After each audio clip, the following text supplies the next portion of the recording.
I, Joseph Robinette Biden Jr., do solemnly swear. With his swearing in as America's 46th president, Joe Biden achieved a long elusive goal. At the age of 30, he became the 6th youngest senator in history, and at the age of 78, he became the nation's oldest president. Biden was first elected senator in 1972 from his adopted home of Delaware. Back then, he was facing questions about being too young. I expect these fellows are going to eventually judge me on my merit, not on my age.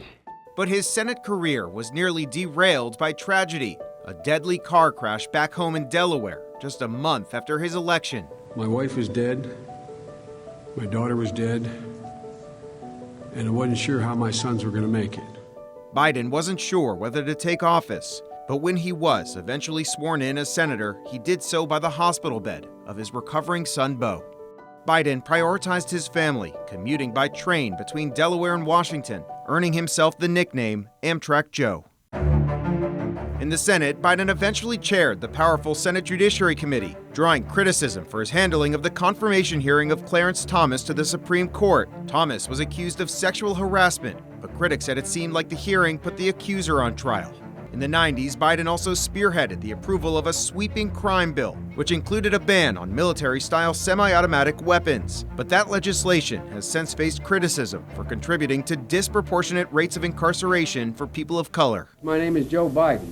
But this longtime senator always had presidential ambitions. In 1987, he ran for president, a campaign that came to an abrupt end because of a plagiarism scandal. And in 2008, another run for president fell flat, although it opened the door for a brand new partnership. The next Vice President of the United States of America. Then Senator Barack Obama chose Biden as his running mate. In his second term as vice president, more tragedy for Biden. His eldest son, Beau, a rising political star in his own right, died of brain cancer. In 2016, as he left office, Biden sat out of the presidential race, deferring to Hillary Clinton. But with Donald Trump in the Oval Office, Biden decided to run once again. In 2020, amid a global pandemic, he narrowly won. But 2 months later, on January 6, Trump's supporters stormed the Capitol, trying to block the certification of Biden's victory. At his inauguration, Biden took a somber tone. Today, on this January day, my whole soul is in this, bringing America together. As president, Biden was able to strengthen NATO and led a coalition to counter Russia's attacks in Ukraine.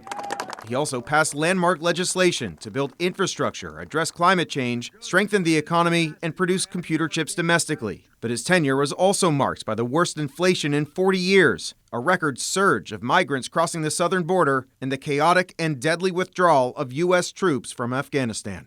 When President Biden does leave office in January, he will be 82 years old. He will have been on America's public stage for more than 50 years. In Washington, I'm Koslof, Spectrum News.